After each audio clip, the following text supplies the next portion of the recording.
Лемењето е техника за спојување на два или повеќе метални делови со помош на легура, лем, со пониска точка на топење од основните метали. Ова е прецизен и внимателен процес кој бара подготовка и точност. Чекор 1. Подготовка на металните површини. Зошто е важно? Металните површини мора да бидат чисти и мазни за да се обезбеди добар контакт и цврст спој. Што треба да направите? 1. Исчистете ги металните површини со шмиргла или челична четка за да ги отстраните оксидите, нечистотиите и маслата. 2. Ако е потребно, користете растворувач, на пример, алкохол или ацетон, за да ги обезмастите металите. Чекор 2. Нанесување на флукс. Зошто е важно? Флуксот спречува оксидација за време на загревањето и го подобрува протокот на легурата низ спојот. Што треба да направите? 1. Нанесете тенок слој флукс на металните површини што ќе се спојуваат. 2. Користете четка или друг прецизен алат за нанесување. Што е флукс? Флуксот е суштински материјал во куинџиството и другите занаети за обработка на метали. Тој се користи за време на процесот на лемење или заварување на метали за да се овозможи чиста и силна врска меѓу металните површини. Во куинџиството најчесто се користи боракс како флукс, бидејќи тој е ефикасен и лесен за користење. Кога се користи правилно, тој помага да се добијат квалитетни и долготрајни ракотворби. Чекор 3. Позиционирање на металните делови. Зошто е важно? Металните делови треба да бидат стабилни и цврсто поставени за време на процесот на лемење. Што треба да направите? 1. Поставете ги металните делови во саканата позиција. 2. Ако е потребно, користете штипки или држачи за да ги фиксирате деловите. Чекор 4. Загревање на металите. Зошто е важно?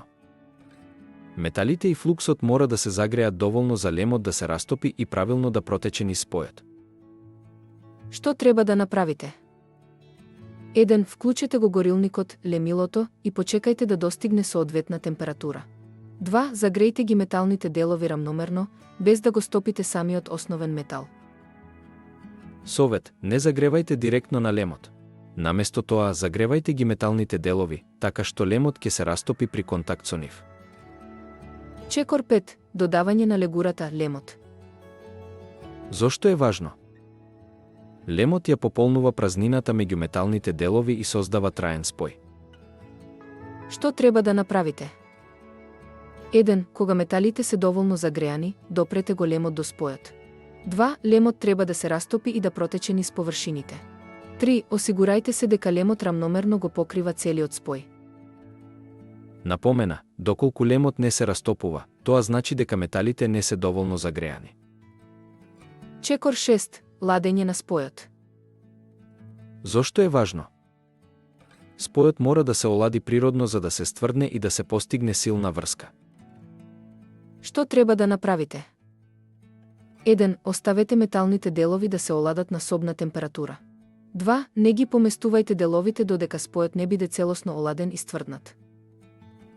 Избегнувајте, брзо ладење со вода или воздух може да го ослабне спојот.